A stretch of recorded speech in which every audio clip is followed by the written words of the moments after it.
Where's the quartermaster?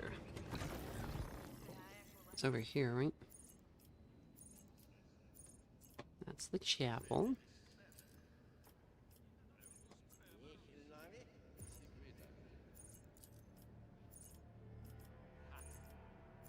Hey, the Inquisitor.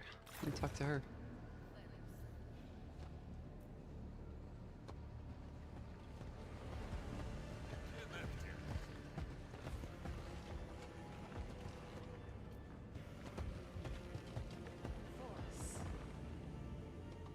Oh, Inquisitor! Reconnoitering. Where's she at? Here she is. We're side shave sisters. Inquisitor Melisentilia tilts her head to one side and regards you with interest. A lock of hair slides over her cheeks, slightly covering her battle scar. Sensing the Inquisitor's gaze upon herself, Epione bows her head and becomes absorbed in her data slate. Melisentilia's company is burdensome for your companion, though she prefers not to show it. We failed a wits test. I wonder what that look was about.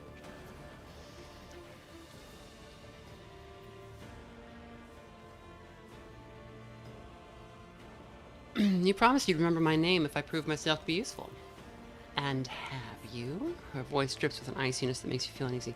Carrying out a few tasks and returning alive from a mission is hardly enough to gain anyone's attention. How'd you become part of the Tyrantine Cabal? I didn't bother people with pointless questions, and I was useful to my mentor. After a loaded silence, she gives you a half smile. Easy, Acolyte. Just like you, I happen to be in the right place at the right time, under Anton Zerb's gaze. The details are not your concern, given your status. I overheard your quarrel with Sister Septima in the corridor of the Bastion. And according to your status, you should have pretended that nothing ever happened rather than peddling gossip. Alright. Want to talk about what happened in Maris Sportum? I would prefer to leave the memory of that dank place behind, but go on. I found some of your agents in the Sanctuary of the Flock of Repentance. It looked like they were tortured to death. It must have been those traitors who joined the flock, she shrugs indifferently. The wretches made their choice. Had they tried to return here, they would have met an even worse fate. Do you think the ruins I was transported to were really of Xenos origin? That is what your report and the disappearance of my people would suggest. It seems that something at the excavation site activated an artifact hitherto unknown to humanity, Acolyte. Such technologies are simply behind us. I would like to study the phenomenon, but I fear the secrets of the ruins belong to the toxic waters of Maris Sportum for now. Can I ask you a personal question?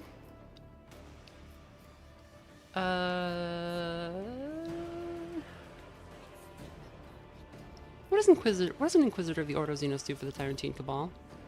You've already seen and heard much, but you still know too little. That could become an issue. She sighs.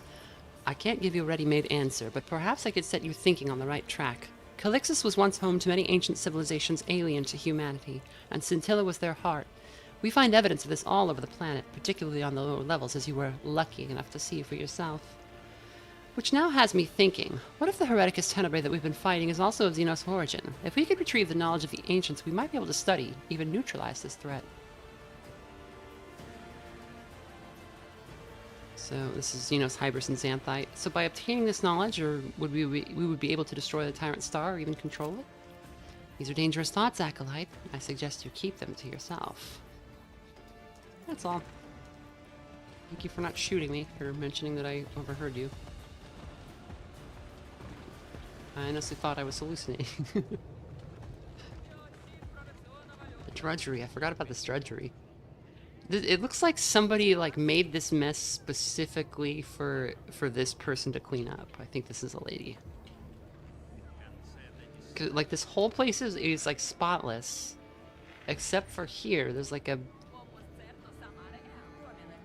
somebody every morning somebody brings in a big bucket of mud and splashes it around over here. It's like, get to work.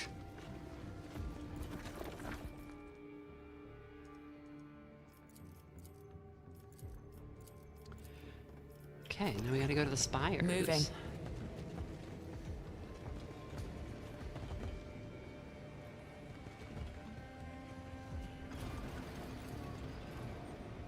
I think the shop is in the terminal, so we can go there.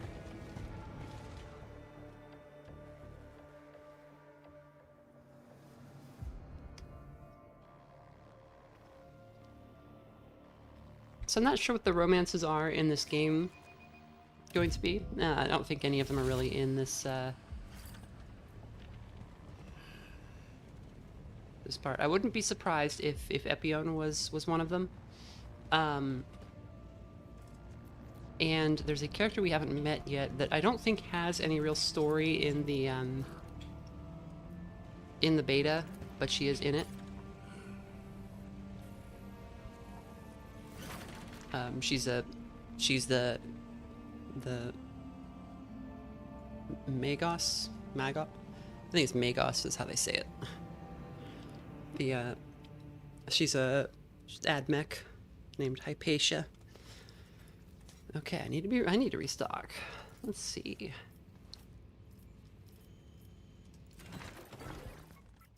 Armor.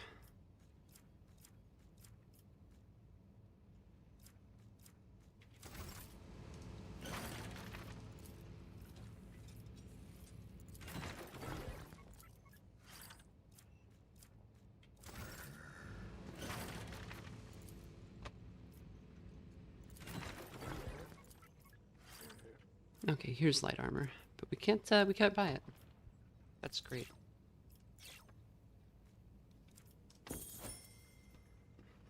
If I can't kiss the Kroot, I will riot. Kiss the Kroot.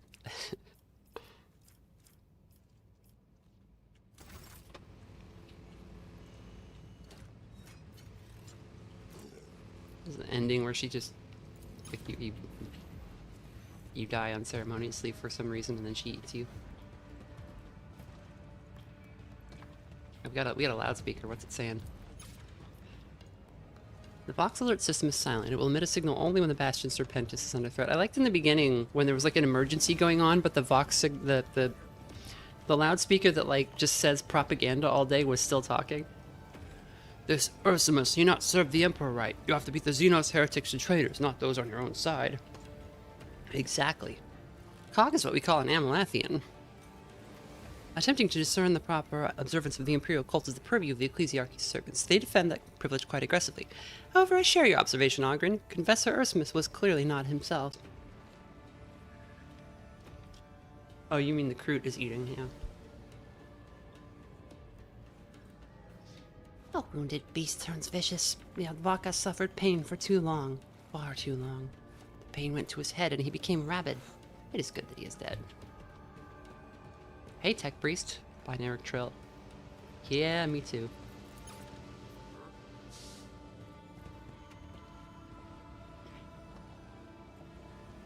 Hey, Father. Working hard or hardly working?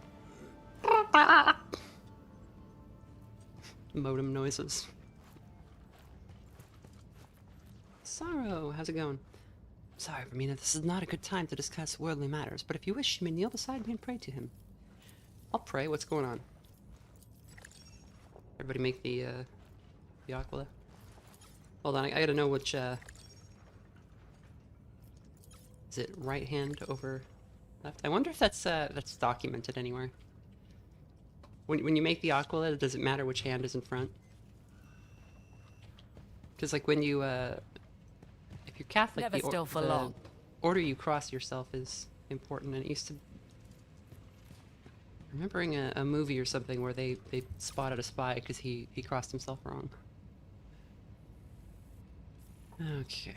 Oh, what's this? Is this goods? Rust sacks that serve as a resting place are slashed all over by a sharp blade. Stop tailing me, screw up. The quartermaster lost this can of meat and corpse spars to me fair and square in a card game. Alright. You're allowed to play cards? In charge of your...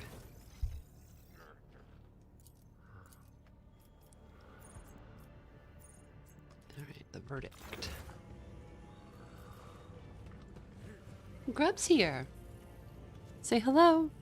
Hi, Grub. Hi, baby. Oh, baby, she's being quiet. Yeah. The baby.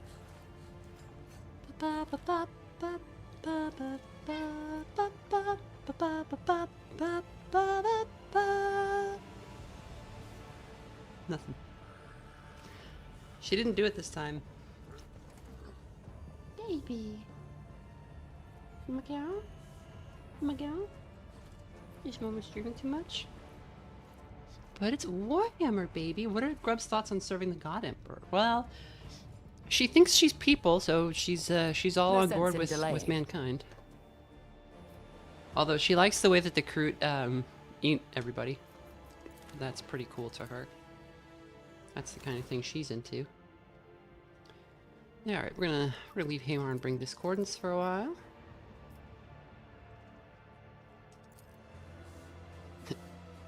Human males are out.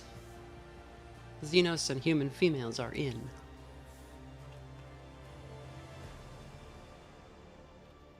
And Cog. Cog protects girls.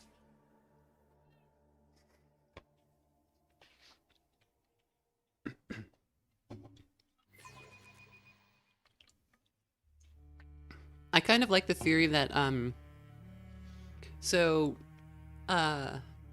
Ogryn appear on several worlds, and it's usually worlds that were, from the Dark Age of technology that,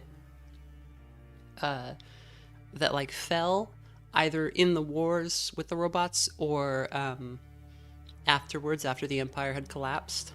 And, they're like, usually extremely hostile death worlds.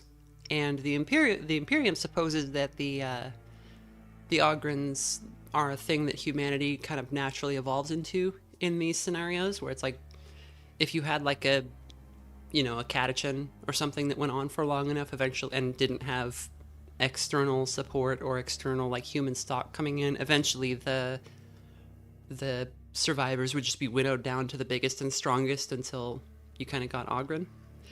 But there's another theory that the Ogryn were like gamma proles from Brave New World. Like they were like a artificially created like worker subrace. And that's a funny idea because if they're the only ones who survived.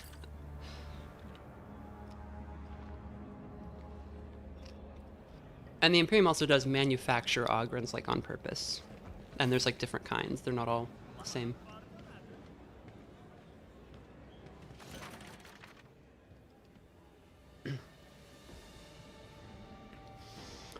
Is that Oleanth? I'm gonna say Oleanth. Somebody correct me if I'm wrong. Oleanth? Oleantha? Oleantha? Say Oleantha. Lady Oleantha Rathbone. The woman offers you a slow and graceful nod. Every detail of her black attire is meticulously arranged and coordinated, and a bitter fragrance of perfume hangs in the air. Even the two slender daggers at her belt seem like an elegant and deliberate final touch to her ensemble. Inquisitor Oleantha... Yeah, Inquisitor Oleantha Rathbone, I welcome you to the Lucid Palace. You miss the festivities. It seems the mask of politeness is about to shatter, but then the gaze from her dark eyes softens. It would seem the Tyrantine Cabal required your aid in a more pressing matter.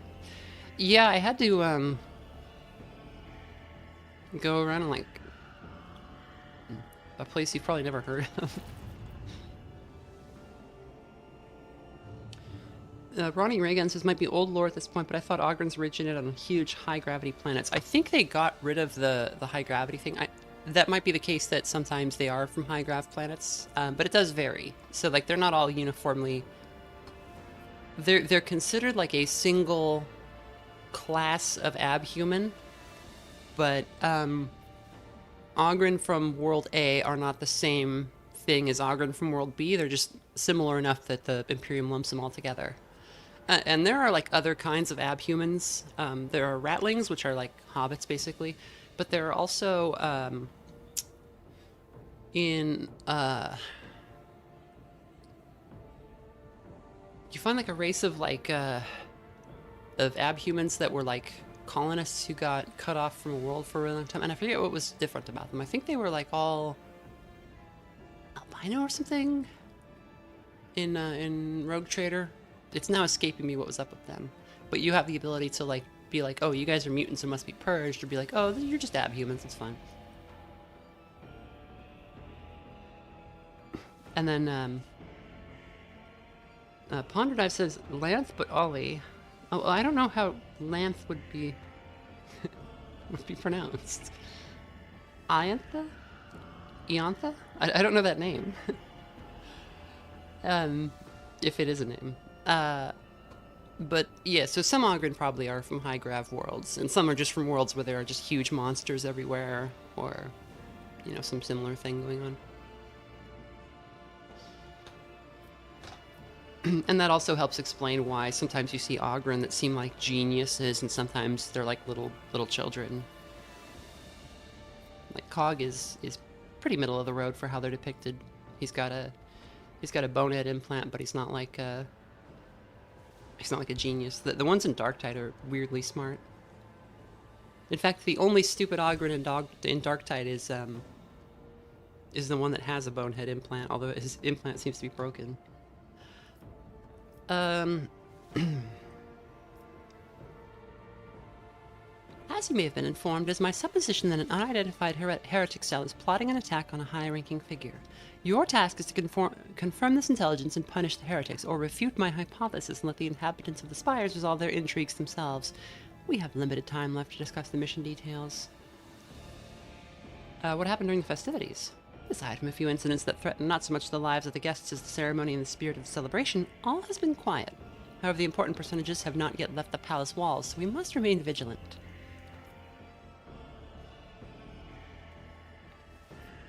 Do you have any thoughts on who the heretics might be targeting? The God Emperor knows it would be easy to list those whose death would not cost scintilla dearly. The Feast of St. Sibelius is a convenient opportunity to strike, with so many vital servants of the Imperium gathered at the Lucid Palace. I lean toward the threat hanging over Lord Calix's hacks. There have been more attempts on his life than there are steps in these halls, but he is by no means the only possible target. Dogtide?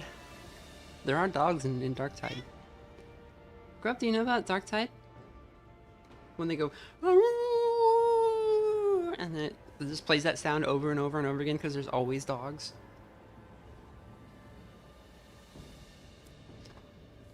The head of Scintilla's clergy, Pontifex Cartius, is one candidate. Besides him, there is a Lord General Autumn, who commands the planet's Astra Militarum. Her death would also benefit the enemies of humanity, as would the murder of the Fabricator General of the Lathe World's fleet. Additionally, a rogue trader by the name of Aspis Corda is to honor the festivities with her presence. As of yet, not all of the guests have arrived at the palace, but some you can meet already. So Aspis is a character that I don't remember if we deal directly with her in Rogue Trader. We do deal with a Corda. One of the we meet in a Corda who is a Rogue Trader, and she's like a huge heretic. It's great. Pal says she's intimately familiar. She plays it while you're asleep. What is Rogue? What class is she, you think? I feel like she would pick Arbites, just abuse the broken armor.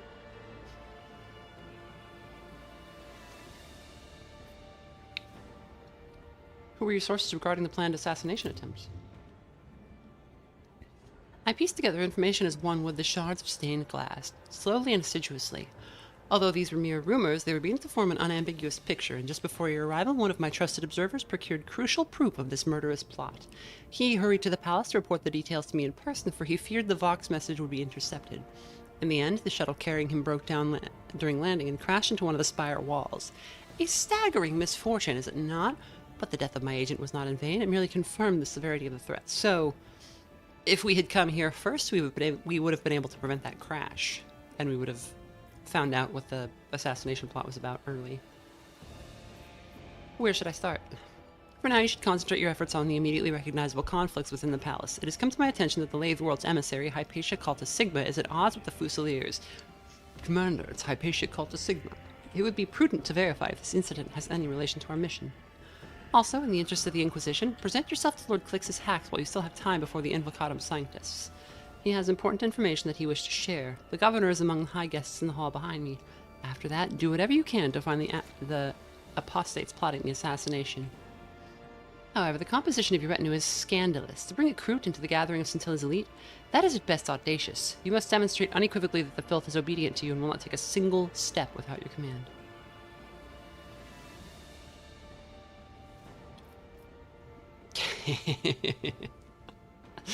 I'm clicking it. With respect, Inquisitor, the Xenos is my ally, not filth. Oleantha narrows her eyes. You would do well to be more cautious with such talk, both here and at the Bastion Serpentis. But we got the Xenos Hybris point. That was important. We needed it.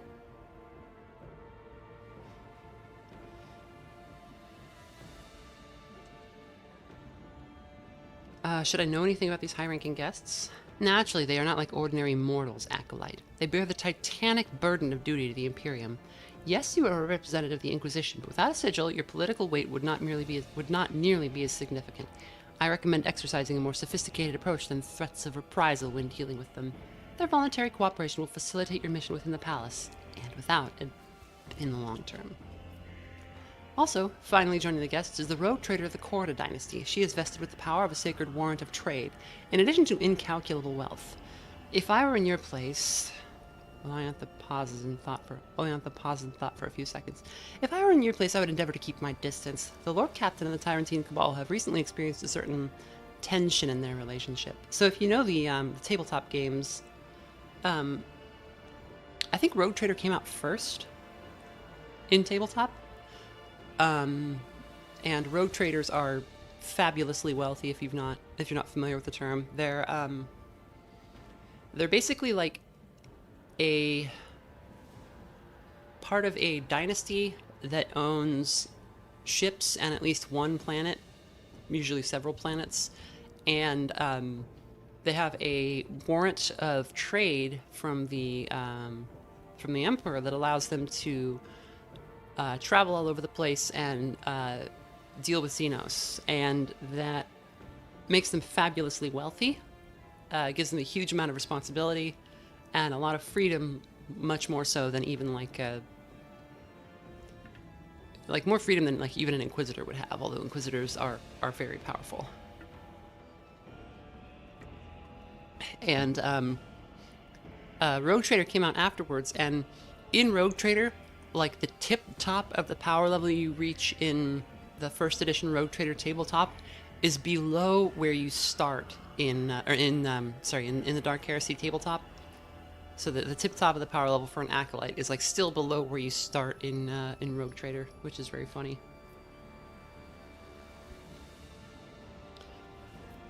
You mentioned the Invocatum Sanctus. What is that? The solemn rite that concludes the Feast of Saint Sibelius. It is to be conducted by Canoness Marcella. I will greet the Lord Calixtus and investigate the conflict between the Adeptus Mechanicus and the Fusiliers. The Fusilier. If we get Hypatia, which I think we're about to, we will probably swap out, I don't know, maybe Larthier.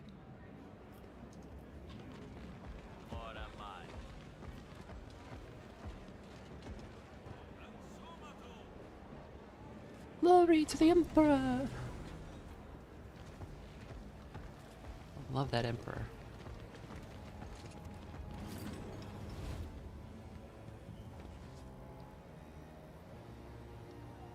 Someone, just get help! Alright, we will save before we go in there, because that's gonna be a battle.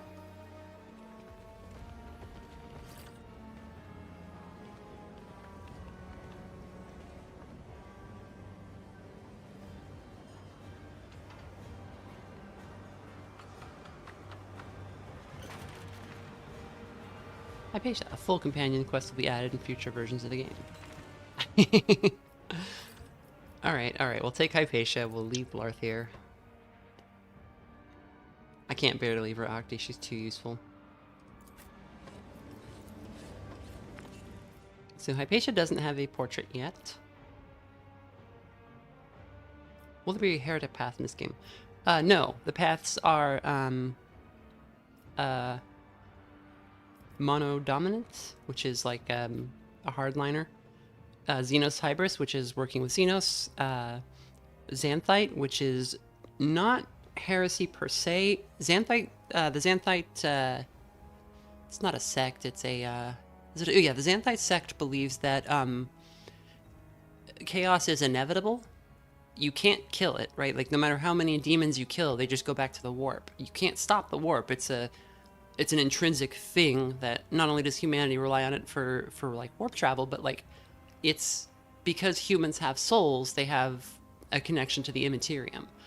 The Xanthite sect believes that the proper thing to do then is to understand chaos as well as possible and control it, not for the sake of like, oh, I need all this power and glory, like, but for although they often can fall that way, but to figure out how to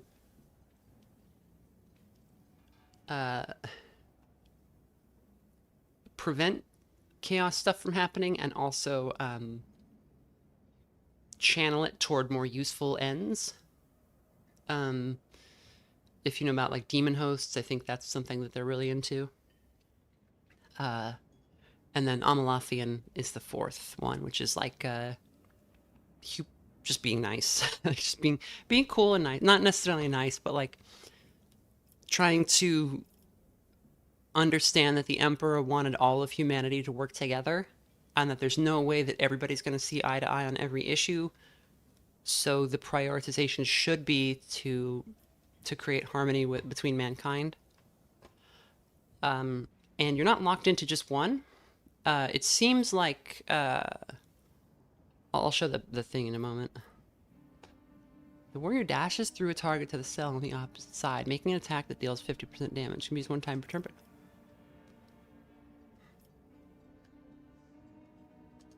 Okay, we want forceful strike actually.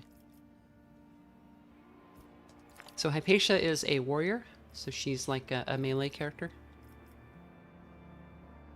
Just death wheel, just 4 more damage. All right.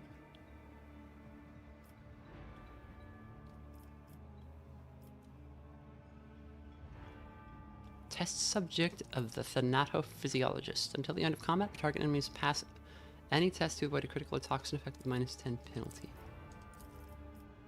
Whenever Hypatia kills an enemy, all enemies within her influence suffer 5 levels of toxin, triggering all toxin effects immediately afterward. Every time Hypatia takes damage from an attack, all enemies within her influence suffer 2 levels of toxin. Additionally, Hypatia herself becomes immune to toxins. Okay. Yeah.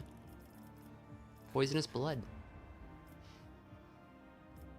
I think she'll be able to use guns too, and like you don't need a lot of ballistic skill to use like a plasma gun or something if you're just using it for area of effect.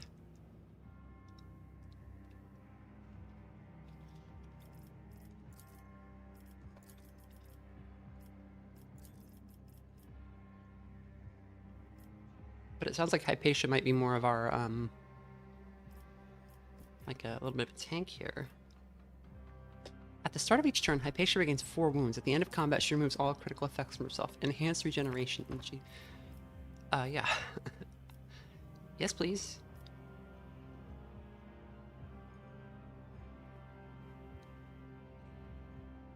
This hits them in the head?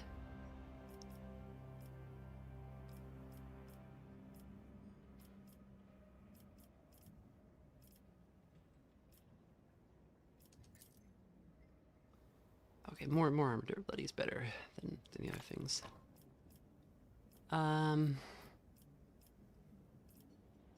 Attacks deal 30% more damage to enemy armor.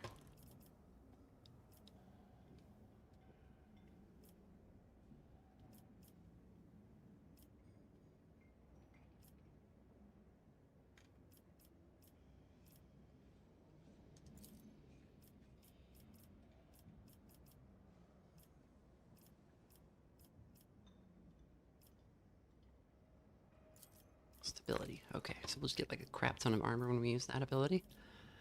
Boy. And Death Wheel, we wanted. Genitor lethal formulas. While affected by test subject with an anesthesiologist, targets automatically fail the initial test for every effect applied by Hypatia's attacks. Okay. For skill, we will go tech use. Where is it? There it is. Reconnoitering.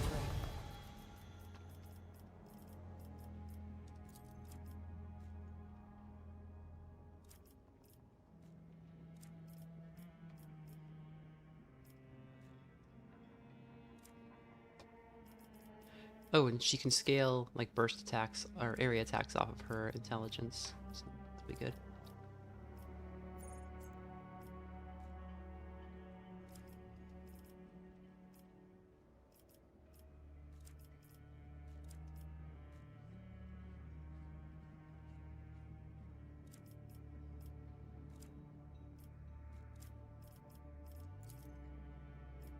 Okay. There's her model. I don't know if this is her final model. There's a little bit of a face in there. She's got like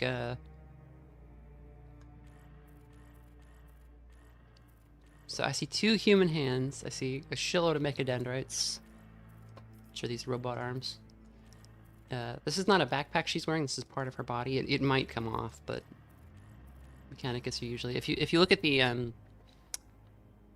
if you're not really familiar with this faction, if you look at the art of the or the scenes where the cutscenes for the, what are they called, Skitari in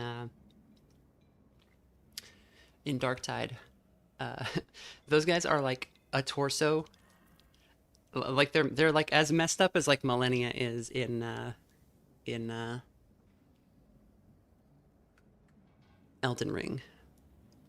And they look like corpses. It's really funny. Okay, sure. There's an ability in Dark Heresy at tabletop where you, if you're a, it's a like a talent you can get if you're AdMech, where you just open your robe and expose the enemy to like what your body looks like under there, and it inflicts like a fear effect on them.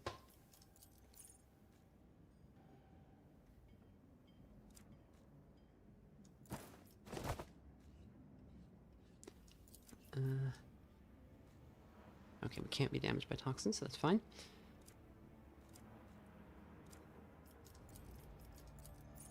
And what is this weapon? We have an Axe of the Omnissiah. Oh, and she can equip, like, she can dual wield 2-handed weapons. She doesn't have to switch, because she's got the gun is always in the mechadendrite. This is like how I usually feel like my whenever I play Caves of Cud, I play if I'm not a mutant, I'll usually be a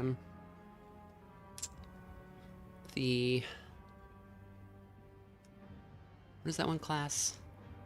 They're from the Frozen Arcology. They're like the shooter tinker class from the Frozen Arcology, and I always get the I always go for the gun racks, which allow you to add 2 rifles to your bionics that are just fired by like mechanical arms. Flashing the heretic, yeah, pretty much. So she's got a las gun and an Axe of the Omnissiah. We have a better like 2-handed weapon for her. A galvanic rifle immediately, yeah. Oh, it's a sniper rifle. That's, yeah, right. It's like a Giselle, right? Love me Giselles. Do they look like this in Darktide? I remembered it being like a little different. It's like a shorter rifle.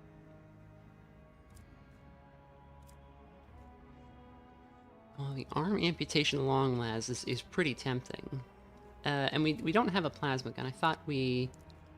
Oh, the Mechanicus optimized Melta. Yeah, I think that's what we want. Okay. I think that'll do for now. So, yeah, she doesn't... I don't know if she has anything to, like, say, but we can still get, like, a little bit of a preview of the character. Quartermaster von Glotton. I may be of service. Space M1 Garand. Oh right, it makes the ping sound in Darktide. Right, it makes the Garand ping. And it is Garand, it's not Garand. You seem a bit glum. Glum, eh? And how'd you like it if you were stuck in a cage? They haul trays of food past me all day and not one son of a grox thinks to share. Can't even get a bite or My apologies, sir, I forgot who I was addressing. The Fusilier clears his throat in embarrassment. If we had exquisite dish, we'd be able to feed him. We don't. You can eat promethium. Hermetic infusion. Do you like servoskull anti-gravitic impeller? No? He doesn't care for my impeller. Oh my god, we have so much, I guess.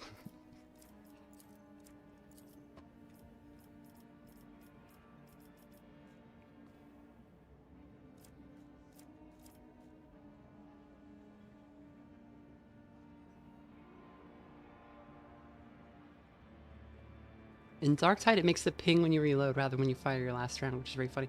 So the ping happens because of the clip, right? Because it actually uses a little ammo clip, and when the last round comes out, the thing snaps over. I think they probably put it. Actually, I don't know.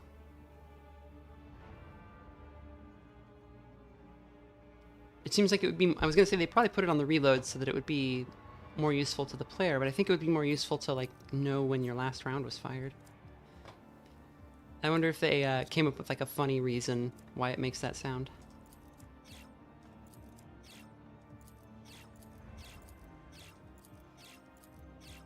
Oh, the clip like shoots out. Bing. I needed that. Where'd it go?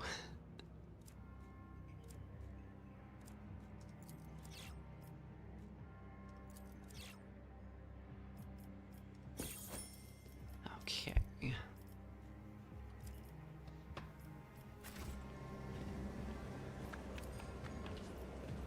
This exquisite Amosite collection could be traded for a small void ship.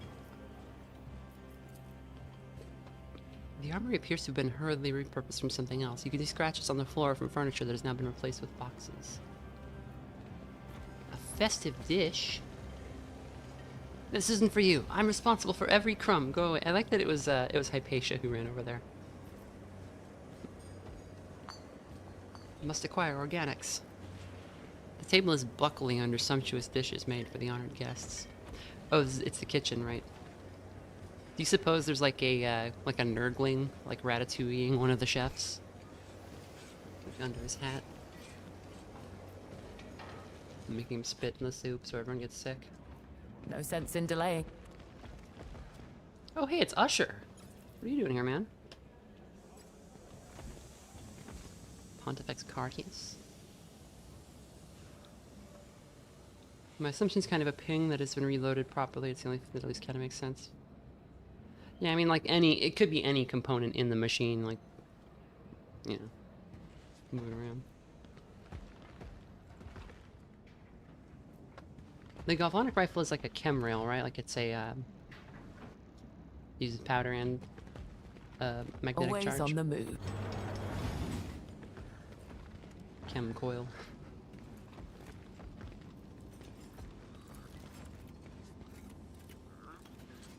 Messiah knows all, comprehends all. This unit is not available for requests. Deliver us from rust and tech, Heresy, O machine god.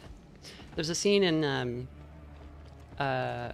Rogue Trader where you're like dealing with this Mechanicus guy for a long time, and at one point you realize he's dead, and his armor that he's been wearing and his implants are just so extensive and so good that they're still able to kind of move him around a little bit. Reconnoitering.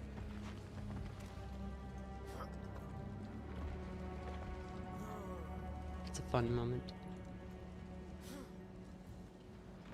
Okay, I guess we go on up the stairs here.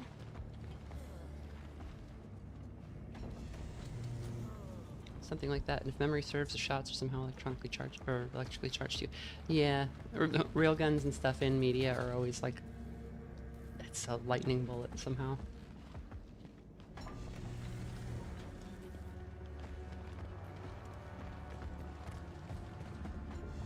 Fortune's gun in Metal Gear.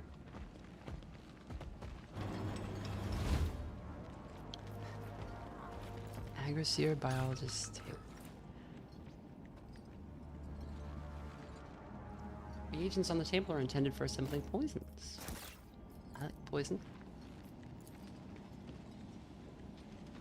At once. Have I ever watched the old Ultramarines movie? I know Space Marines aren't your jam, but it's particularly good 3D animated official 40K movie from 2010. It's just very weird. What's weird about it? The vid screen reads, "You have the pleasure of viewing the aggregate conservatory of rare plants created by Lord Calixtus Marius Hex in memory of his father, Bertram Hex." Ooh, spiky.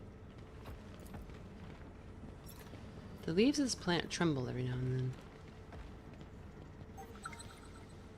My function is the cultivation of the flora, not to engage in idle communication.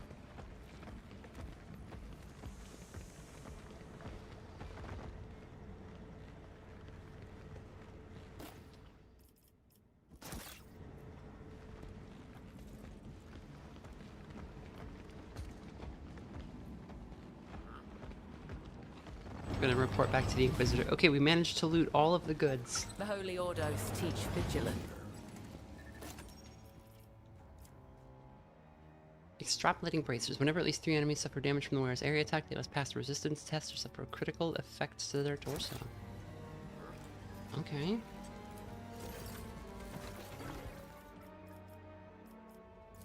Why don't you put those on?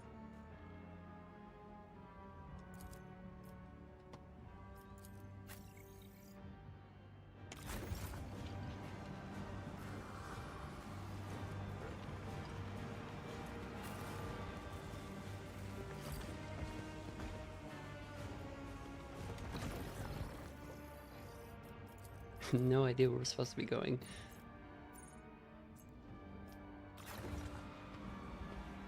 Guess we could have an usher show us somewhere. The auditorium.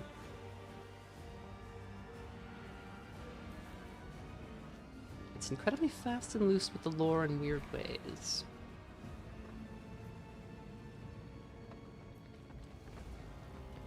Mysterious space marine movie.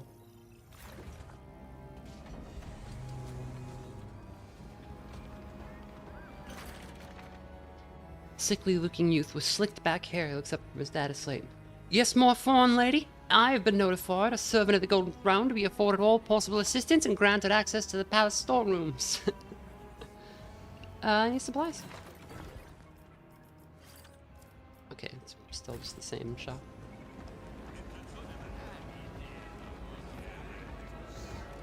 A lot of Fusiliers. Moving. Commander, it's a Fusilier.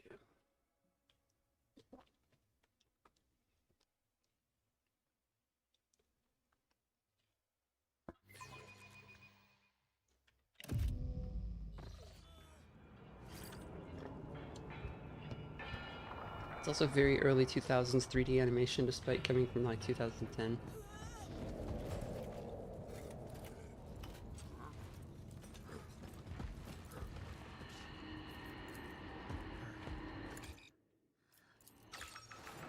Oh, okay, we got a like a consequence of failing to clear the rubble for once,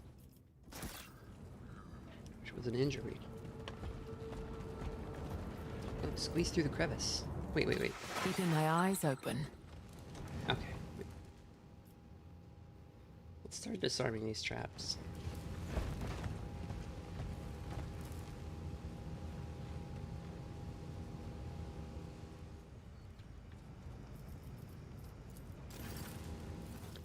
Also, let's save in case this triggers a fight or something. A bit like Food Fight, but without the story of the whole movie needing to be remade because it got lost somehow. Did that happen to Food Fight?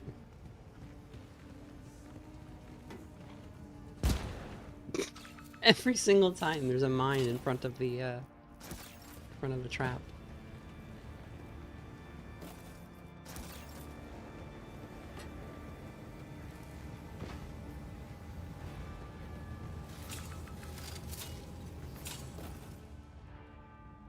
Incandescent Ogren armor. At the end of the wearer's turn, all enemies within their influence must pass a reflexes test with the plus 30 bonus or suffer 3 levels of burning. Each target affected by shockwave shots suffers -1 morale. Okay, well, maybe put that on? She seems like the last person who would wear a funny eye patch.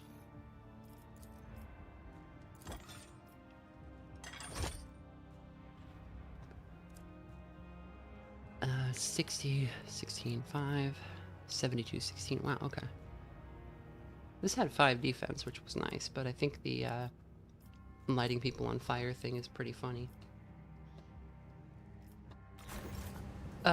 It might be the narrator from Baldur's Gate 3 who's voicing the main character. I thought I heard her voice on another character that we were dealing with. It's possible she's in this. I forget her name.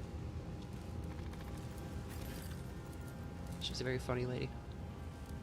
She was also, yeah, she was in, Wrath of the Righteous. She's Windwalk.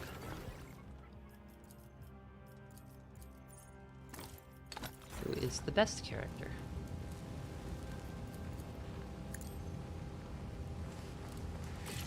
And whenever Windwalk isn't on the screen, all the other characters should be asking, "Where's Windwalk?"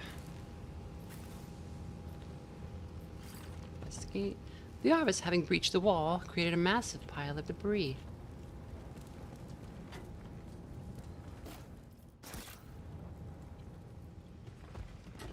Remember my name, Windwalk.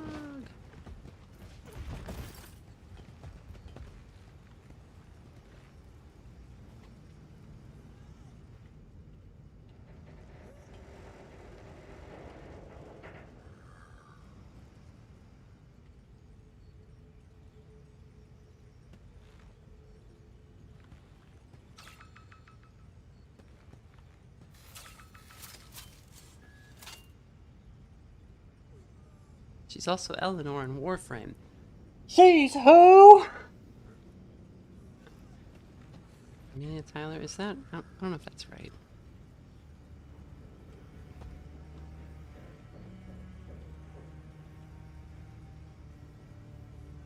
Yeah, Amelia Tyler, I guess she is.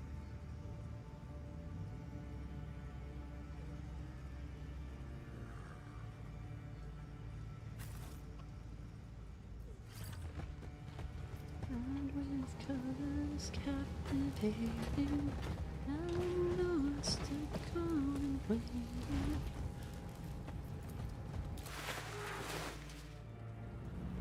Speaks directly into your brain there, too. It speaks directly in your brain there, too. Alright. The tech priests were unable to find those hidden goods. The pilot's mangled remains undoubtedly belong to Lady Oleantha's acolyte. Let's search the shuttle. She's also Hecate in Hades 2. Is it Hecate or Hecate? I think it is Hecate, even though that sounds wrong. Somebody probably knows. Somebody who's played Hades 2. Or who is a witch. Or ancient Greek. Or who is connected to the feminine deceiver and witch through the collective unconscious, which always dreams of the female as the ancient dragon that man must stand against.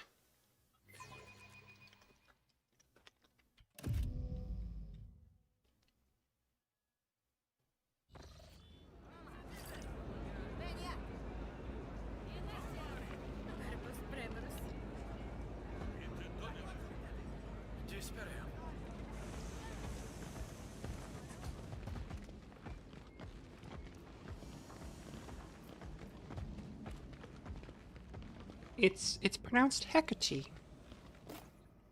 Sorry, John Smith, I know you don't sound like... Well, I hope you don't sound like Jordan Peterson. Gunslinger Leathers. Whenever the wearer performs an attack with a pistol, the first projectile attack deals weapon skill bonus plus ballistic skill damage to the target's armor. Okay. Those are good. Yeah, I think, like, being a psyker is cool. I think when I play this for real, I might, instead of a psyker, make, like, just a commissar, and just be, like, a sword and pistol, like, fully leaning into the officer morale stuff, because it seems like with even just a little bit of that, you can probably go pretty wild. Although, with the psyker stuff, we only have telekinesis and pyrokinesis right now. I think telepathy will probably have a ton of morale stuff. Because there's Sanctic, there's Pyromancy, there's Biological, there's pretty sure there's Telepathy, Telekinesis, and let's say there's another one.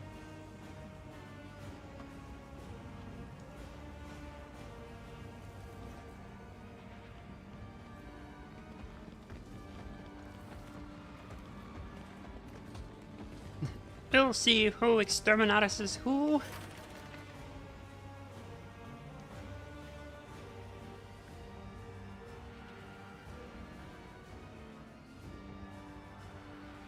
Up yours, woke Xenos Hybris.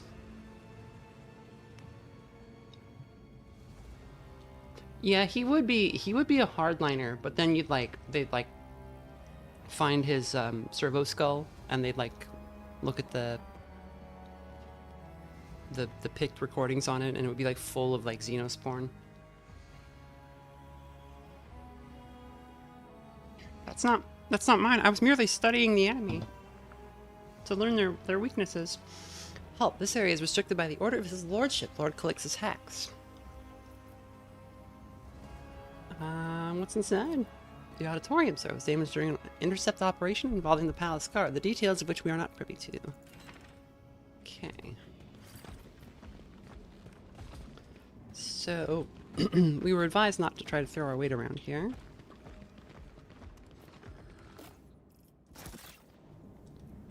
Oh, we got food. We got food. We can bring it to the guy.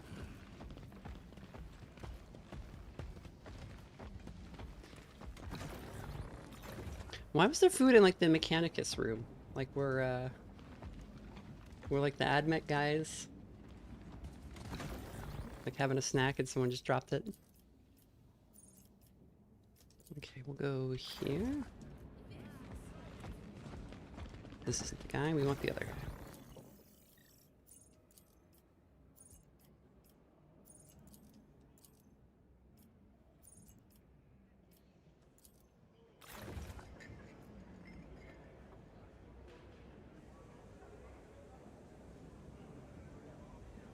Yeah, be a commissar and yell at everybody.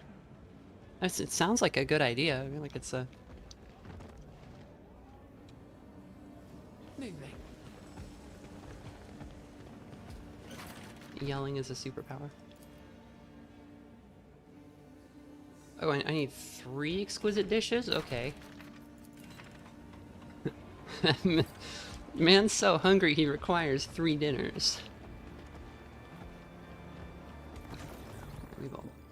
We've all been there.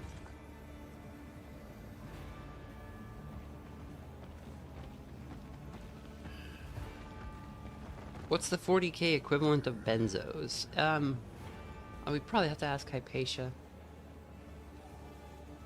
Did you hear that he got brain damage? He instead of going into recovery, he flew to Russia to have some experimental procedure where they put you in an induced coma so that you can skip your withdrawals. But that doesn't get you around the withdrawals are physiological, right? So, oh, Jordan Peterson, Caiaphas Cain. I am detecting the offense of obtrusiveness committed against the highest level dignitary of the priesthood of Mars. There's Lucidians in here. Watch the game. Lucidians entertain themselves with a card game. An escort from the Adeptus Sororitas themselves is certainly flattering, but these righteous warriors are far too intimidating, and every word and glance seems much too severe and suspicious.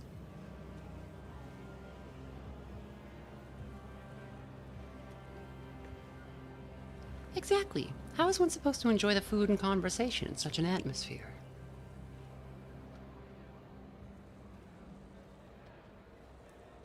Hey, Kane can be a good person. Yeah, no, I'm just saying he was on benzos. I don't know if he's on benzos. I just named a random guy from the setting.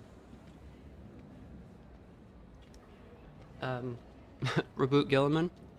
Like, that's where he was for like 8,000 years or however long he's been gone.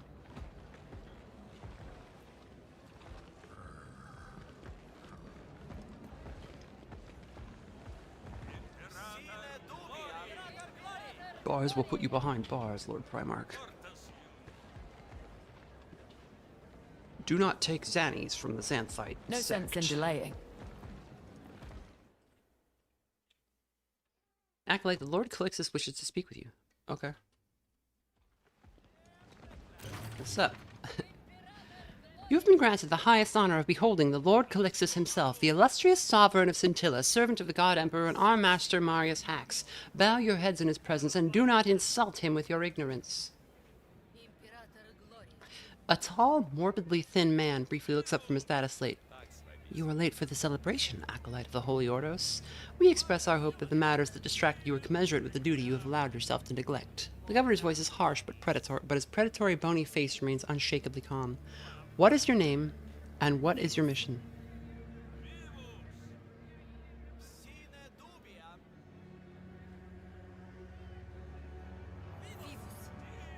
Acolyte Vermina, I have come to investigate the possibility that an unsanctioned group is operating within the walls of the Lucid Palace.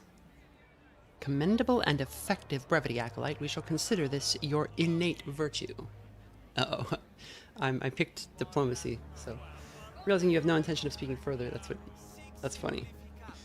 You need not trouble yourself with pointless verbosity. We know the reason for your stay in the Lucid Palace. Hax's hand, clad in a snow-white glove, removes a folded sheet of parchment from his inside pocket.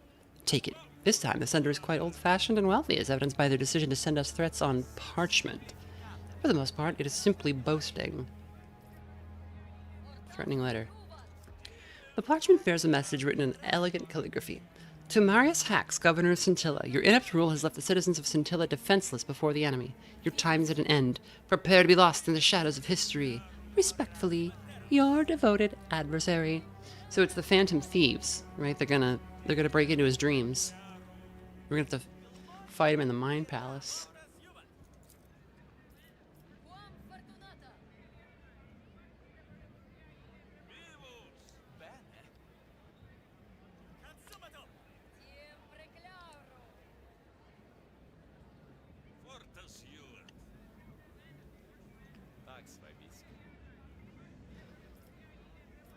Threatening letter? I've heard...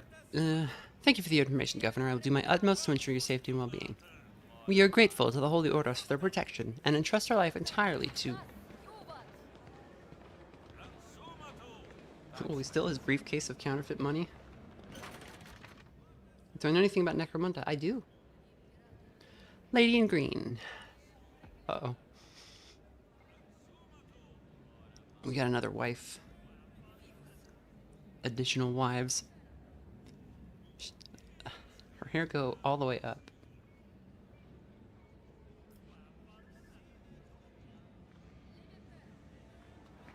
A finely dressed woman who has been listening attentively to the conversation this entire time approaches you. Her keen gaze travels over you and she exhales softly. You will do. Marius, may I borrow this servant of the Golden Throne for a few minutes? You have enough other guests to entertain you, the very ones whose company I have already grown tired of. In the face of this brazen show of insolence in front of Lord Calixtus, the servants around him turn pale. Hax merely bows his head slightly. Of course, Lord Captain, we would be honored to grant you such a trivial indulgence. So a rogue trader is well above a planetary governor, even on his world, usually. You're always so kind to me and my little whims, Marius. Despite her courteous words, the woman does not even try to give her expression the slightest resemblance of respect.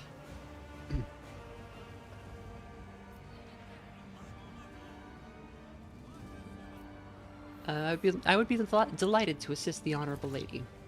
The woman makes a nonchalant gesture inviting you to follow her.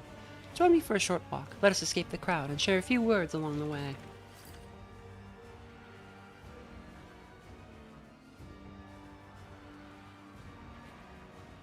Apparently someone at the local Warhammer store is starting a Necromunda campaign, and I'm not sure what gang to go for. Thinking either Escher or Delac. I actually don't know about the gangs, I just know about the game itself. I used to play Mordheim a lot, which was fun. Which is the fantasy version. The red-haired woman slows her pace and takes a thoughtful drag from a long, low stick holder while looking at the corridor with a bored expression. When she finally speaks, her voice is languid, as though she were reluctant to converse at all. You are so quiet and obliging. One might think you were not the least bit interested in why we were here. Actually, I'm exceedingly curious about what you're planning. Would you care to elaborate? I'm glad my suspicion about your indifference proved false. Well then, let us get down to business. The Lucid Palace is quite a remarkable place, is it not? She gestures vaguely around with her low stick holder. An ancient spire, glittering society, secrets hiding behind every door and tapestry, and a truly indecent amount of intrigue, scandal, and ancient feuds. I think an agent of the Golden Throne finding themselves in such a place for the first time would do well to learn how dangerous it can be to leave the noisy crowds and go wandering off into some secluded, distant halls with a stranger. She scans the corridor once more, her gaze lingering on something in the distance. Her voice changes abruptly. There are maintenance tunnels for servitors in the side corridors. They can be used to gain entry to the Agro Conservatory without being noticed by those likely guarding the front door. Perhaps you'd like to send someone inside covertly to confirm whether I speak the truth. And if anyone is indeed in there, let them have an unwelcome surprise.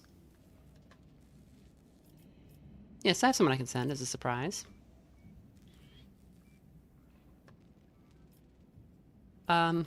Discordance seems like the kind of person you would send as a surprise. I wanted to watch that lady boss you around some more. She clicks her tongue in disappointment. Fine. Filth, stench, and narrow tunnels. Feels like being back home.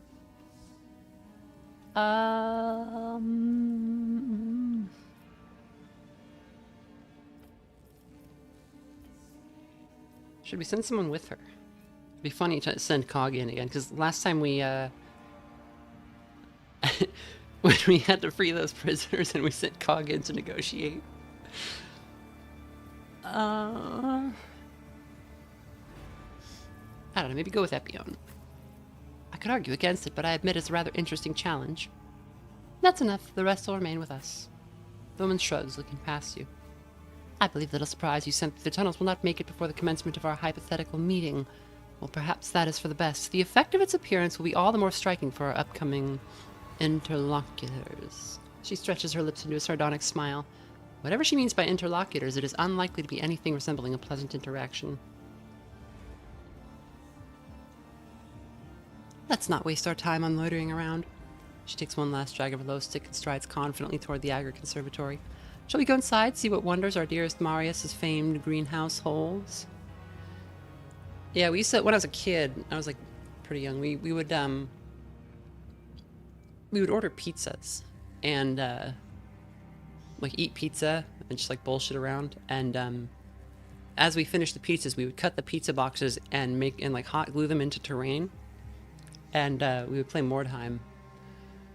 And my friend was like, he was looking at he was playing Witch Hunters, and he was like looking through the equipment list, and he's like, can you find any rule that says that there's a limit on how many guys you can have? And I was like, no, but like you only get your ones that you get through events or through your initial recruitment. And he's like, yeah, but you can buy dogs in the equipment list, and they're not very expensive, and you can just buy dogs. And we were looking at it, and it was like, yeah, there's no rule that says you can't have as many dogs as you want. And so he spent all of his money on dogs. And every match against him, there were so many fucking dogs. It was just like, he had like 4 guys, and they all had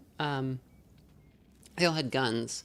He had 3 guys with guns and a like a priest with a hammer. And the rest was just dogs. And like if you were out on the street, the dogs would get you because they're so fast. The only thing is they can't like climb ladders or go on roofs or anything. But like the fact that his other guys had guns meant that like the floor was lava. And so the only place you could be were places that he could shoot you while you were like awkwardly trying to get over to his like few guys. Yeah. It was very funny. I also I was playing vampire counts, and I took like an ability that let me like jump really well, and I was trying to clear a 5-foot gap to get to his like leader, and I got snake eyes on the roll, or whatever it is that makes you auto fail in it's been a while. And I fell down this 5-foot gap. It was like a jump that even a normal human could make. And I was like, oh, I'll just use my vampire super jump to get across this. And I fell 2 squares, which was like 10 feet, and rolled like the worst possible roll on the fall, and took full damage and like knocked out my character. And when you knock out a character in that game, you roll for like what happens to them. And she fully died. And this was my vampire, and you only get 1 in Mordheim, and if she dies, you can't ever get another one. You're stuck for the rest of the campaign, which is like a season, basically. You're stuck for the rest of the campaign without your strongest unit. Like, because the way vampire counts work in that game is most of your units are crap, but you have like this one vampire that is kind of the strongest like melee unit in the game. So for the rest of the time, I was just like a necromancer and some like 2 little like Renfield guys and some dogs, or some zombies too, I think. I did kill his priest and bring it back as a undead priest, because you can do that. So like we traded leaders, but my leader was way more important to my my squad. The man before you is clearly a Lucidian, yet his gloating demeanor betrays a lack of aloofness and restraint proper to such nobles. I'm charmed that you responded to my invitation, Lord Captain. A shame you're not entirely alone. He shoots a glance in your direction, his eyebrow arching quizzically. But that changes nothing. I promise to repay my debt. Aspis corda.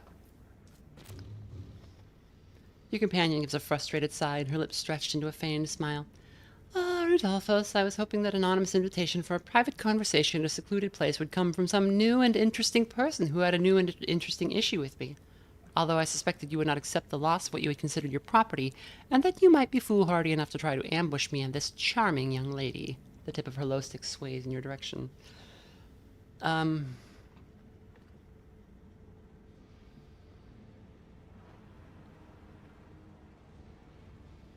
Wait a minute, Rogue Trader Aspis Corda, Lord Captain of the Implacable Flame? Just try some intimidation.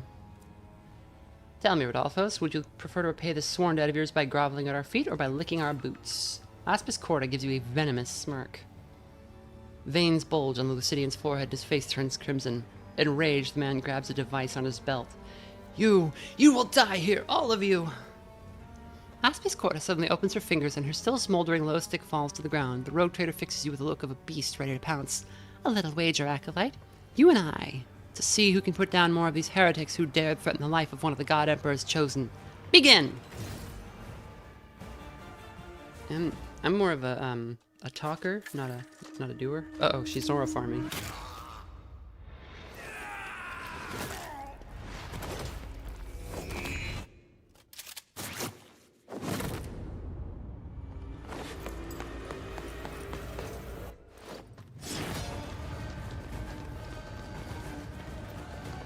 Yeah, like the crazy lady from Rogue Trader. I think she's not... I think it wasn't Aspis, was it? It's been a while. It might have been Aspis. Let me look. This might be like her sister.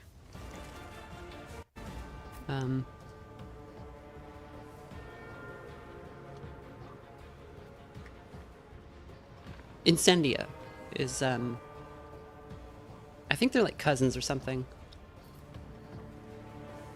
the Corda family is a big name in rogue trading. Okay. So if Aspis is anything like her, the other Corda that I know, she's gonna be a fire person. Let's see.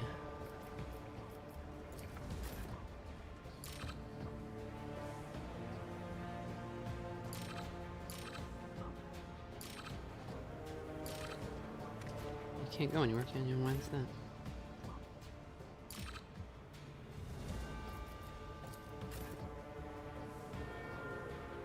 I can only move my character?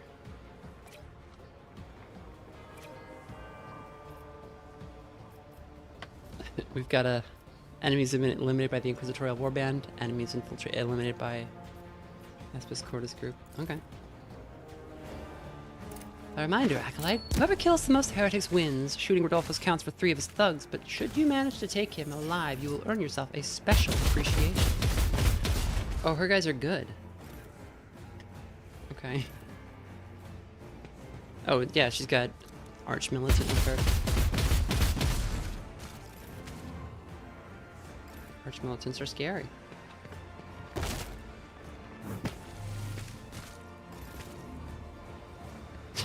Like already breaking. So it's just like a turkey shoot. I wonder if that's why she had us send some people into the tubes, just to like. Uh-oh, was that bad?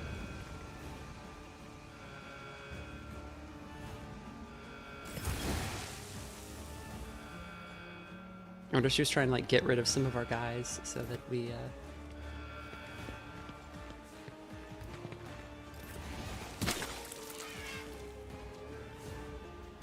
Okay, why don't you go up here?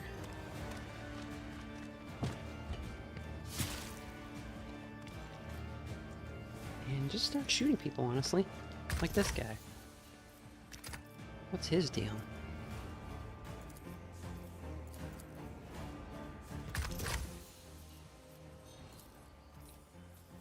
Go for the arms.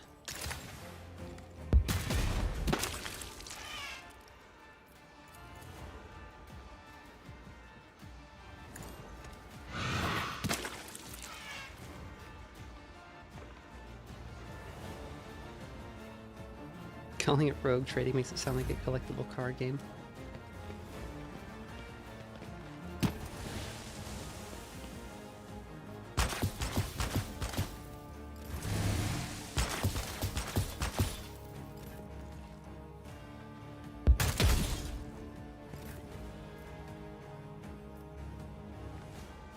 The Agrosphere biologist's data key is required to activate the ventilation protocols. Is that guy here? I don't see an AdMech guy.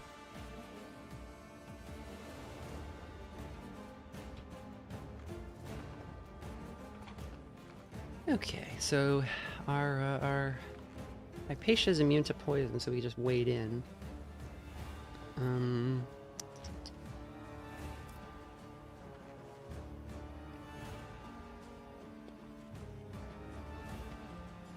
Yeah, I suppose we can get that going.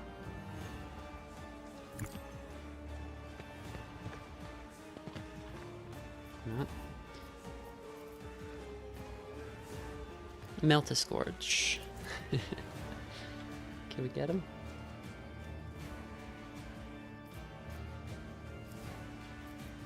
That's kind of annoying that we can't, that it told us we could go over there and then stopped us. Like, why? Alright, we'll just use the Melta, I guess. They did not like that.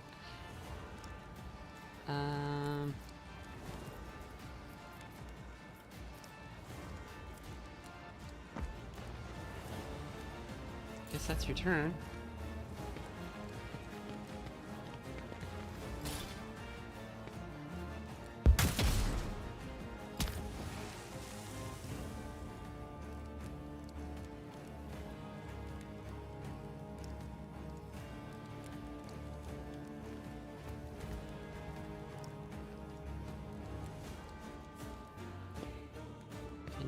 here? I think you can. Yeah.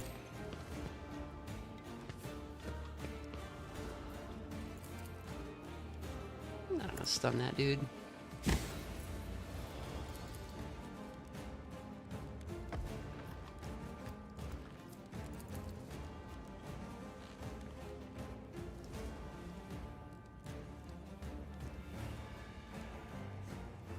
Can we demoralize people? Probably demoralize this guy. Yeah, it's done. Alright, and can we get back in the fight to Hypatia? She's too far away.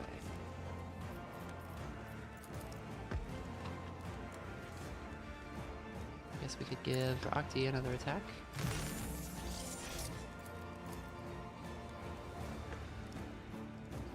Wow, that's just death? Okay. I'll take it.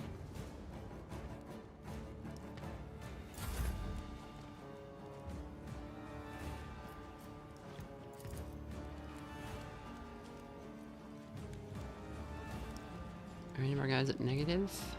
Oh, no. Alright, that's the turn.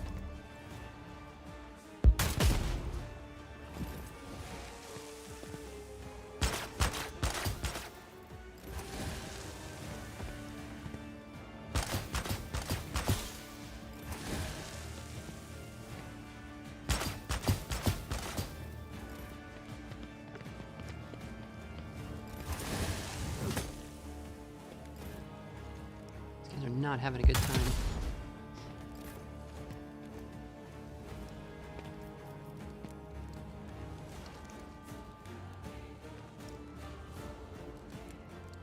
Okay, go and get this kill.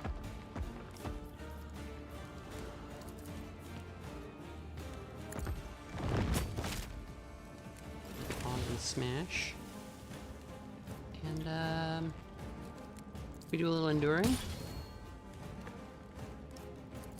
And then we just crush him.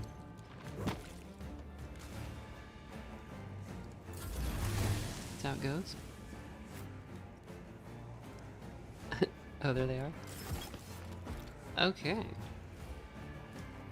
I almost half expected them to like just we finish the fight and then they come back and they're like, there was nothing over there. She was just getting rid of 2 of our party members to give herself an advantage in this contest only she would be able to anticipate.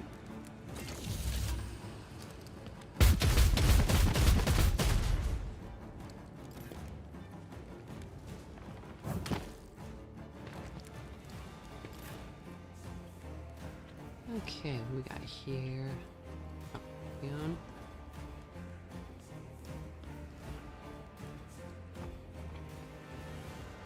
Wow, you can go far.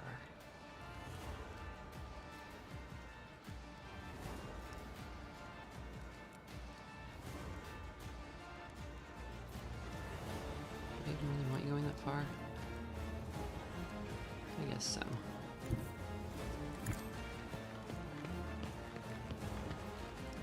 And throw a tox grenade, maybe? Oh yeah.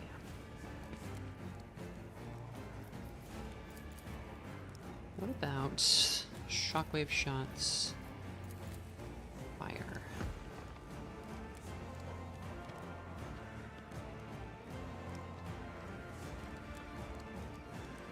So I think we want to do shockwave shots here because it does extra burning.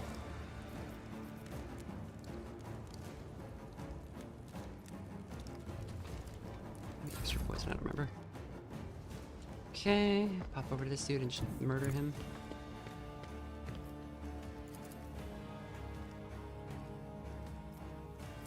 Let's see here. Expose weakness. On the head. Confirm. Head injured. Make him run away so we get an opportunity. There we go. Score 1 for the bad guys. I mean the good guys.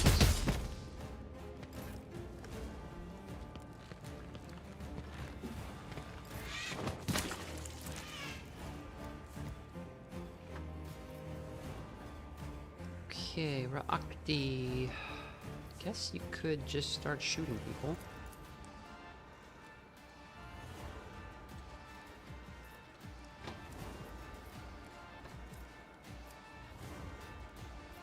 I wish you had another grenade.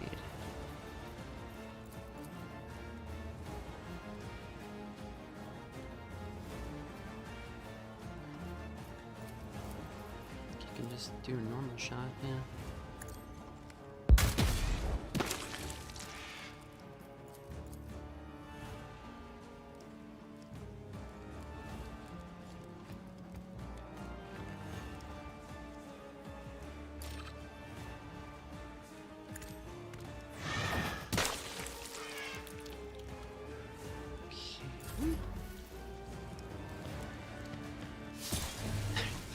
Is there one for enemies eliminated by other enemies?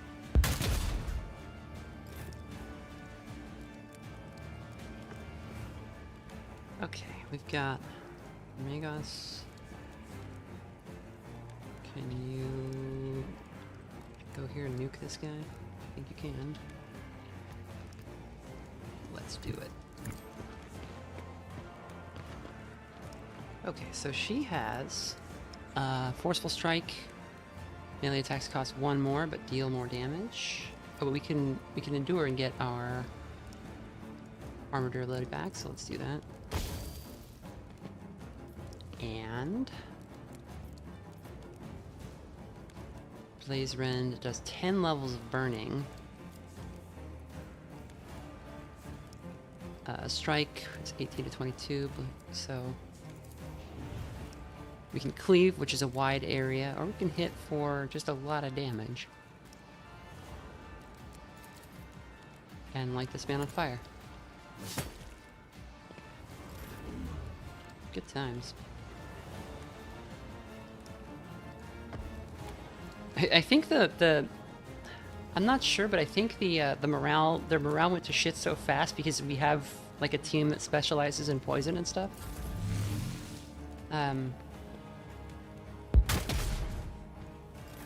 And even though that's like an environmental effect, I think we have some things that make that go much worse for them. Okay,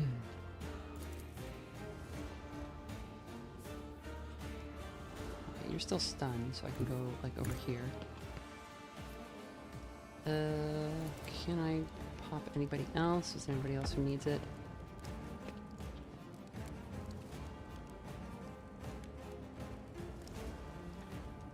Bonk the leader. Concentration's broken. I don't know what he was doing, but he can't do it now. Give Ra'akti a turn. It's never a bad idea.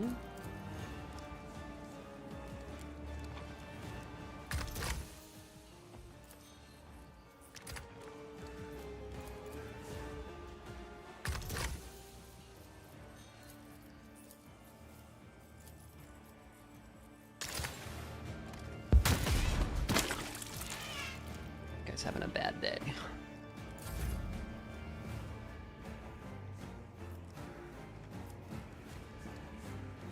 Suppose that's that.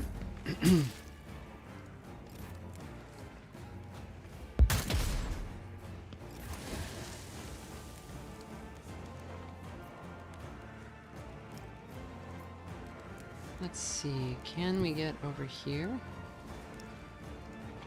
I think we can. Yeah, alright. Now if you can...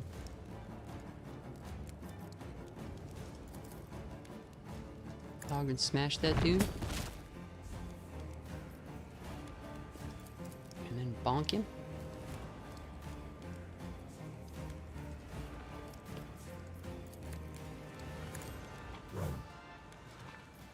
And then endure.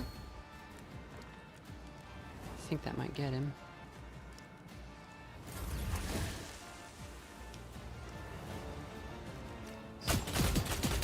Cindy's just shooting all this stuff in here. Oh, the Archimolfin's gonna get the kill. Oh, but come on, we had it. This is Cog's fault that we're gonna lose the contest.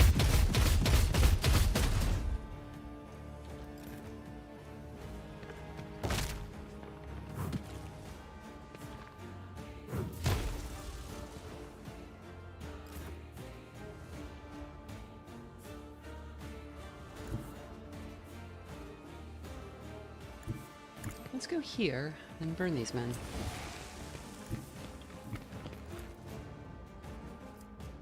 Alright, so you have surgeon scientific approach, so that just scales on intelligence. And this is...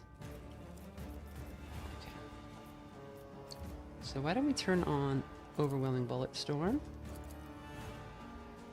And burn these men.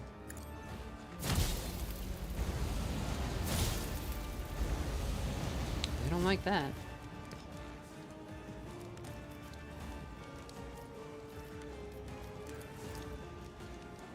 And dash.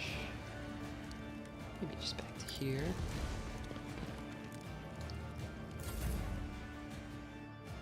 I give him a bop. I'm bopping.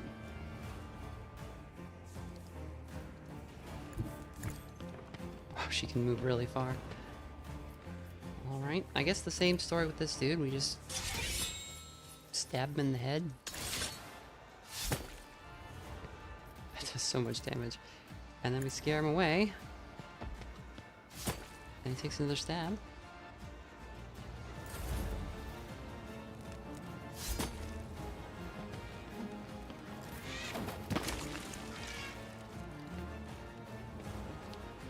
Okay, can you kill anyone this turn? There's gotta be somebody.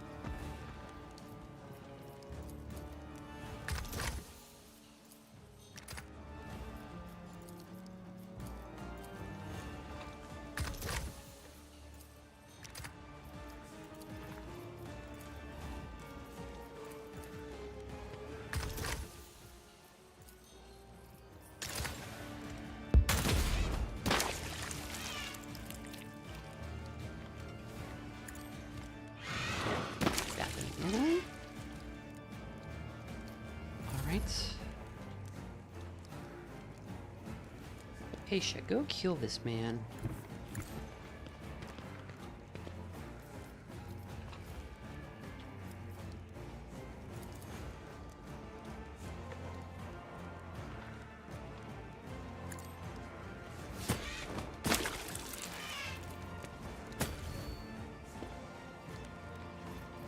Under. I suspect we won't get the point for that guy. Okay, we have, what is this? Finest hour. Remove all status effects from target ally and restore their morale to 0. If it's negative, that ally immediately gains an extra turn. I could use it to help Hypatia kill that guy. Let's see.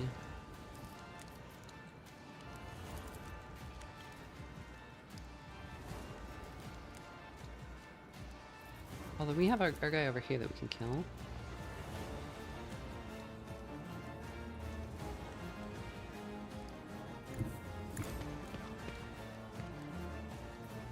I guess let's use Finest Hour on Hypatia. Can you kill? Maybe.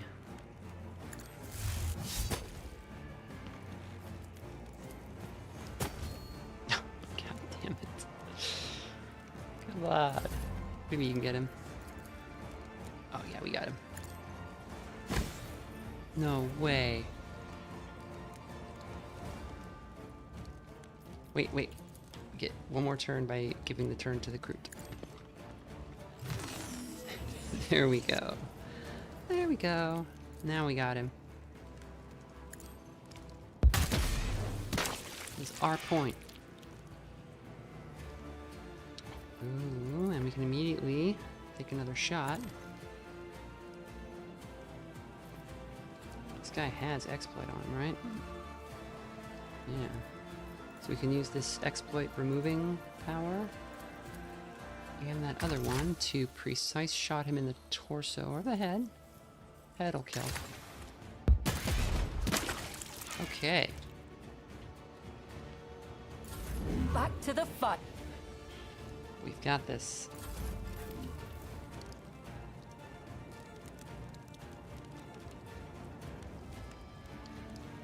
Hog, sweetie, can you charge these guys?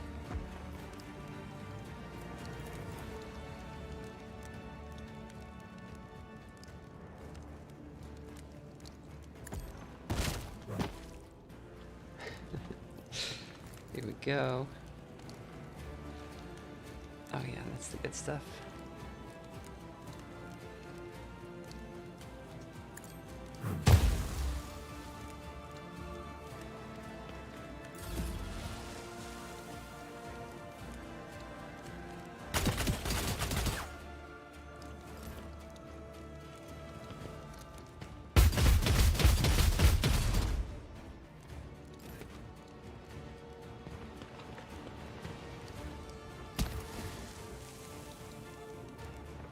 Okay.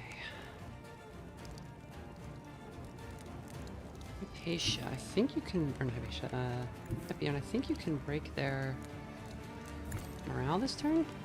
I think?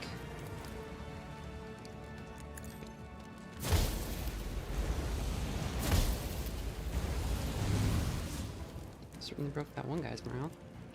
And heal Cog.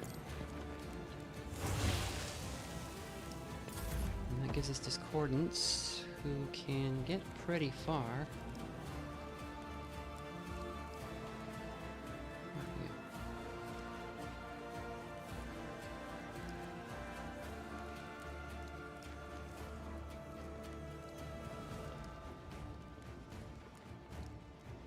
There's no other way down, is there?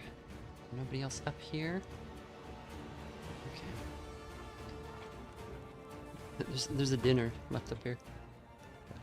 A sumptuous meal. Cog is throwing. Cog is not throwing. He's a good man.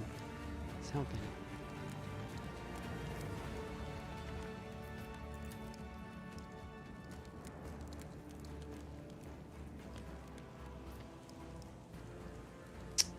Okay.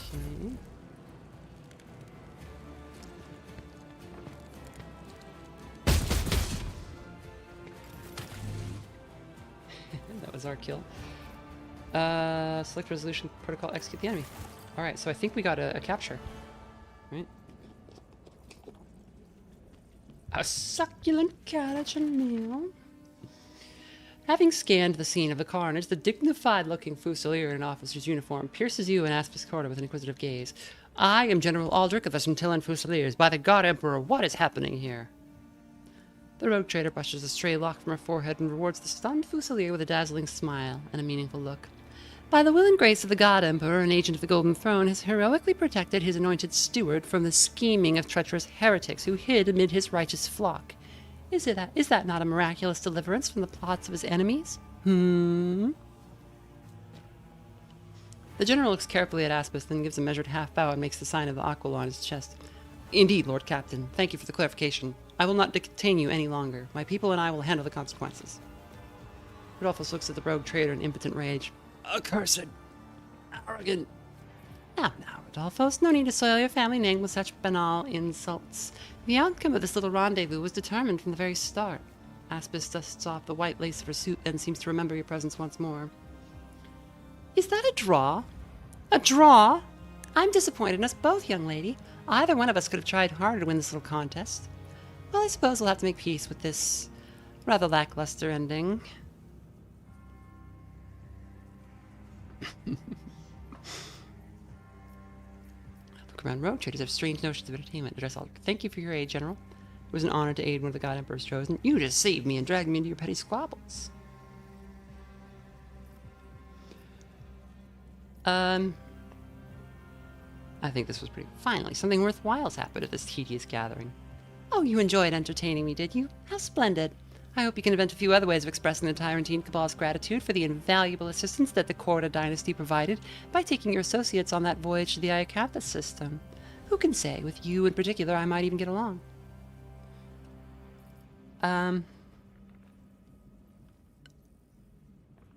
What made that Lucidian hate you so fiercely? An old grudge. Upon arriving on Scintilla, I used my status to reclaim some property from my dynasty, which his family had seized in the absence of my agents on the planet. The fools assumed that the House Corda would never return to Scintilla after we founded a rogue trader dynasty in the Cornus Expanse, and so they decided to help themselves to what was not theirs. You mentioned a voyage to Iacanthos. I was in the warband that was sent to that system. Technically, you were not the only one present who was part of that detachment. It seems Epion is a little hurt by the fact that you have not introduced her. Lady... Come on. I didn't have the option in my thing. Were you now? Then you know how reckless and pointless that voyage was. The implacable flame nearly vanished into the maw of the war, but all for what? No, do not answer. The reply would only disappoint and anger me. You would not want to disappoint or anger me. What happens now? When required, everything that happens in the spires has a way of neatly and quietly disappearing. Marius will take care of it. Her gaze falls upon the body of the Lucidian who orchestrated the attack. Of course, for this fool's family, the story is only just beginning.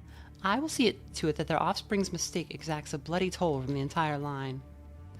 This old fucker fought well. His strands will give me strength. Let me consume them, Huntress.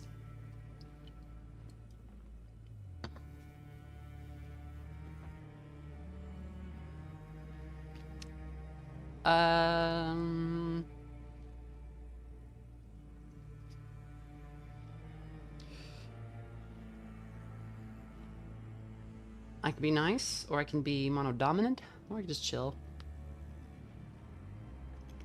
We haven't really been going for mono-dominant. We've been going for nice, but I think she's,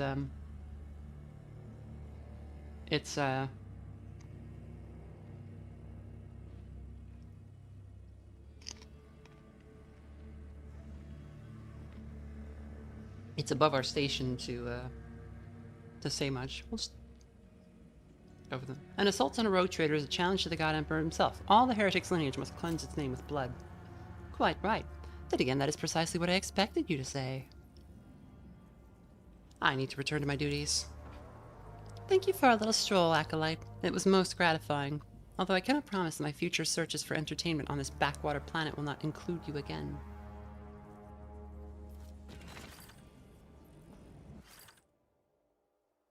A succulent catch. I looked at it twice and I laughed twice.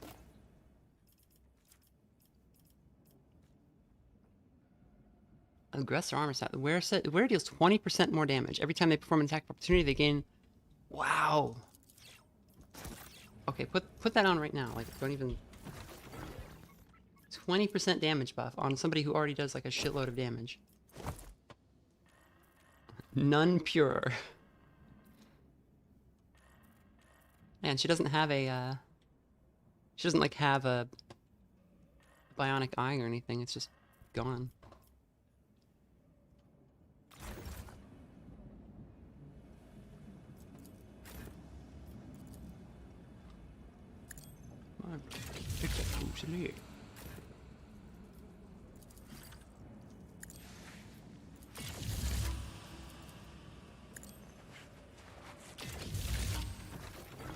Alright, I think that's probably enough for tonight. Got quite a lot done this time.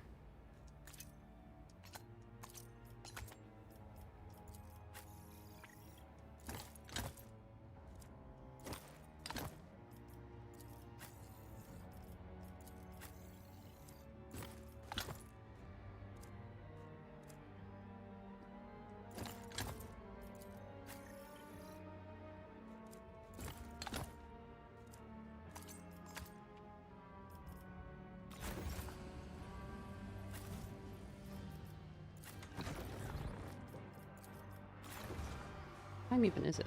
Yeah, 30. I hope I was not too obnoxious with my eating French fries the whole time. I assume it's not making a lot of noise in the microphone. I would be mortified if it was.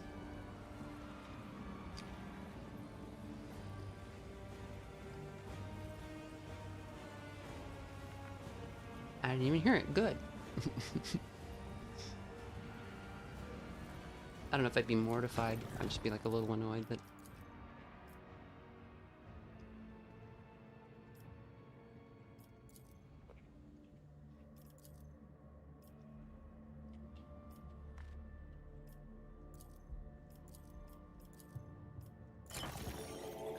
A typical pattern for the Fabricator General. My hypothesis is that the Cartesiarchus Hecatus Prime deliberately withdrew into the Lucid Palace and entered into Vox silence in order to avoid direct involvement in the conflict. This was foreseeing a conflict with the Adeptus Sororitas. The Fabricator General's representative withdrew into the Lucid Palace intentionally and remained out of contact for some time. Okay, so that's the first we've heard Hypatia saying anything. sounds like she's capable of normal speech. A lot of admech aren't, or pretend that they aren't. That's my favorite thing, is when they're perfectly capable of speaking Gothic, but they just kind of pretend that they don't have that capability anymore, because...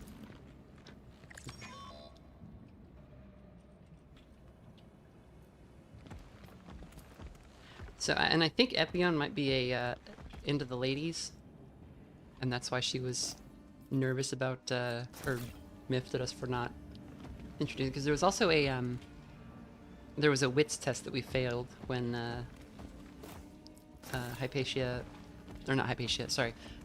I think I keep messing them up because they're, I guess Epion's a French name, not a Greek. I think Epion might be into ladies because there was like a wits test that we failed when, the rogue trader pulled up, and then she was like mad that we didn't introduce them. Okay, we got a second meal. There was a dinner left in this poisonous room. All we need to do is kill another room full of men, and we'll have our third dinner so that we can feed this hungry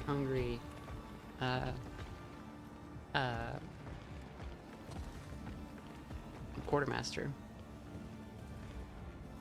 What commoner's allowed in here? Killed so many people. I'm just upset you didn't share any fries with the chat. How is you gonna borrow a fry? Is you gonna give it back?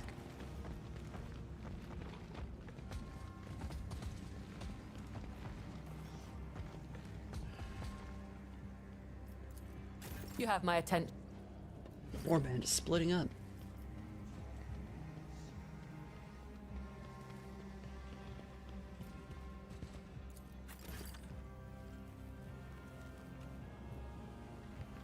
I'm amused by our new friends. I'm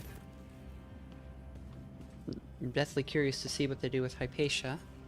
So if you didn't see me showing the article, there's an article where the director, I think, is talking to somebody who was interviewing him, and he said that they were pushing really hard to get the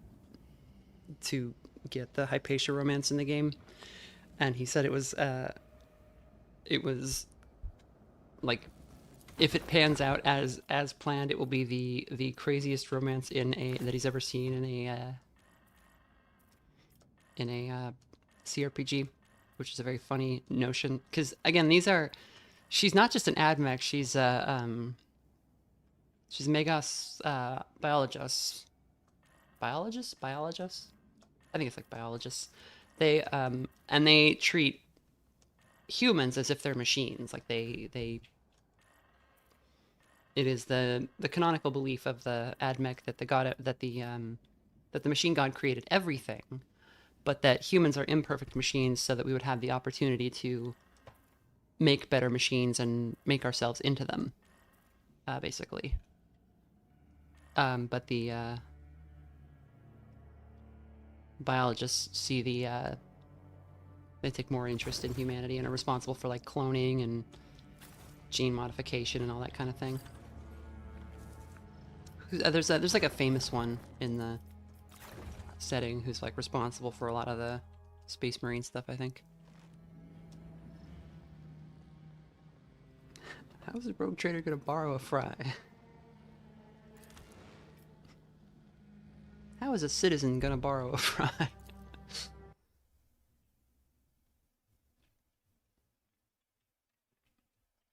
All right, good night, everybody.